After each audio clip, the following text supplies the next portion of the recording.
Toc toc, qui est là? C'est le trauma. Bonjour, bonjour.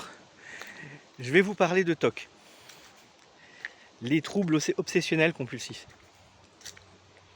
Alors je vous en parle en connaissance de cause pour en avoir vécu, pour les avoir subis.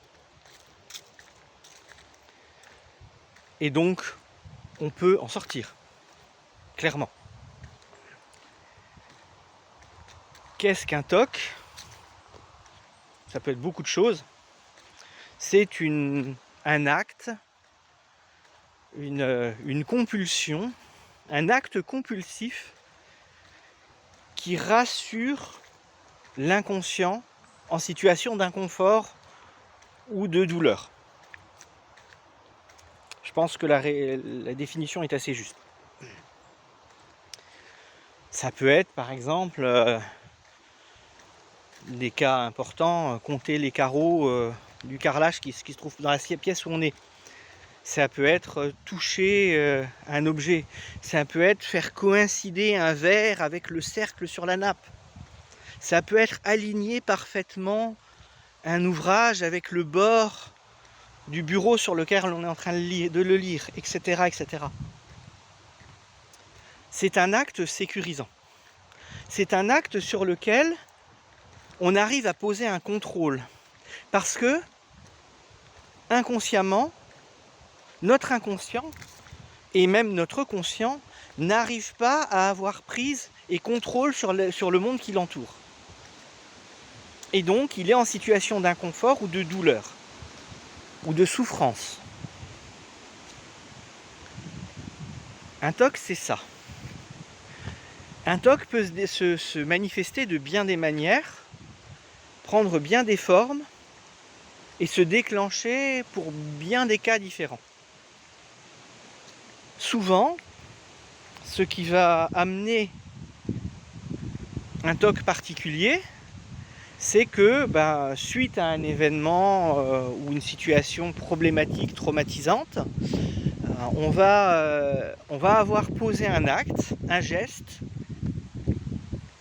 totalement anodin, dont on n'a certainement même pas souvenir. Et ça a permis, à cet instant précis, à notre inconscient de revenir dans le contrôle et de ne plus être dans la peur ou dans la douleur. Et donc, ça marche. Et bien, à chaque fois que je vais me sentir mal, inconsciemment, je vais reproduire le même geste. Parce que ça marche. Parce que pendant ce temps-là, je ne souffre plus. Si ce n'était que ça, ce serait génial. Sauf que,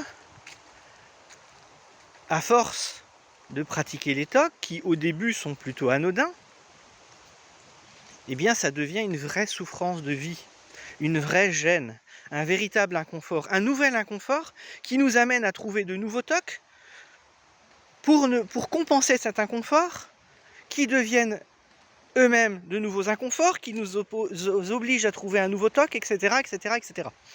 Et à la fin, on finit tous comme Monk, pour ceux qui ont connu la série télévisée. Personnellement, c'est en regardant et en rigolant sur cette série que je me suis rendu compte que j'en prenais le chemin. Et que j'ai commencé à faire ce qu'il fallait pour changer ça. Et bien en fait, le TOC, c'est ça. C'est une manière de reprendre le contrôle sur la réalité qui vous entoure. Un contrôle sécurisant. J'ai le contrôle là-dessus, donc je suis en sécurité parce que je maîtrise mon environnement. En réalité, je maîtrise rien du tout, même pas mon TOC, et surtout pas mon TOC.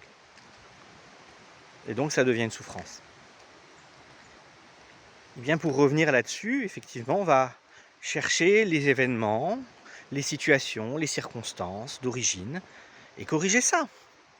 Et une fois que ces choses sont corrigées, si ça ne suffit pas à faire partir le TOC, ou les TOC, eh bien on va revenir sur chaque TOC, ce que ça nous fait de le pratiquer, en quoi ça nous oblige à continuer, qu'est-ce qui nous empêche d'arrêter, quelle peur il y a derrière. Et on peut également, ainsi de suite, travailler ces points-là. C'est ça, en fait, vous allez vous retrouver avec, soit, peut-être une séance ou 2 pour régler le problème. Et si ça suffit pas, si après, 8 jours, 15 jours, les TOC continuent, puis on va chercher à travailler sur le TOC lui-même, sur le geste et sur la peur qu'il maintient à l'intérieur. Voilà, j'espère que c'est assez clair pour vous. Je vous dis à bientôt. Ciao, ciao.